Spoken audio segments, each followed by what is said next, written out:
faites de la théorie du complot votre ennemi numéro 1, quand vous vous mobilisez au point d'adhérer à des associations pour lutter contre les fake news, quand vous militez auprès des jeunes pour ne pas qu'ils se laissent aller à croire n'importe quoi et ce qui les arrange, quand vous connaissez les méthodes de travail des médias pour en avoir fait partie et que vous savez que, s'il y a parfois une once de mauvaise foi et de mauvaise volonté, la rigueur reste de mise, quand vous restez toujours vigilant face à tout ce qui circule, quand vous refusez de vous enfermer dans des doctrines et que vous vous appliquez à vérifier, à réfléchir, à confronter les points de vue en toute situation. Quand vous savez tout ça et que parfois vous vous faites cueillir, mais que vous vous dites non, ça, ce n'est pas possible et qu'au final, si, c'était vrai.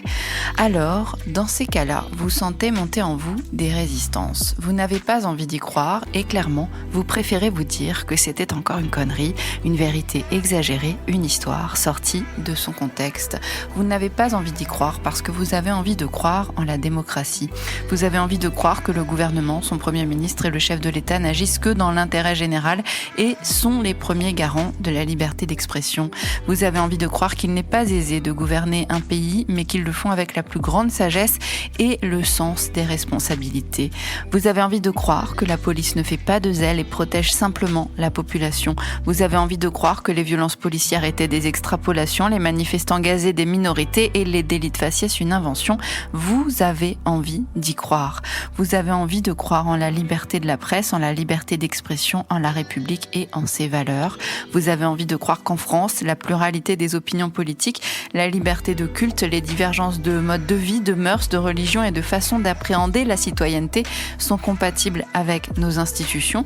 Vous avez envie de croire qu'on est libre.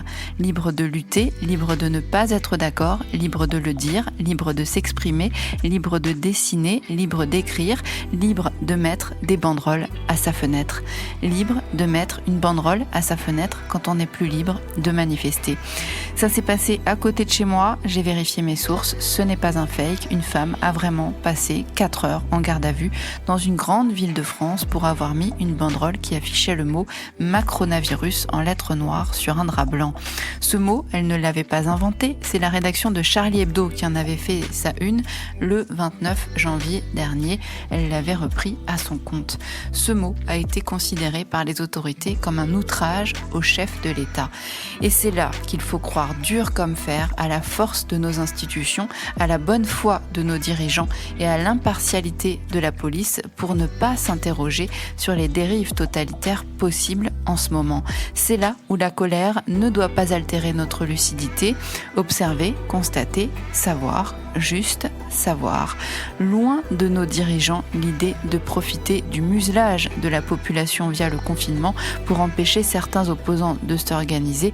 Loin de cette idée, évidemment, au pays des merveilles, on a envie d'y croire.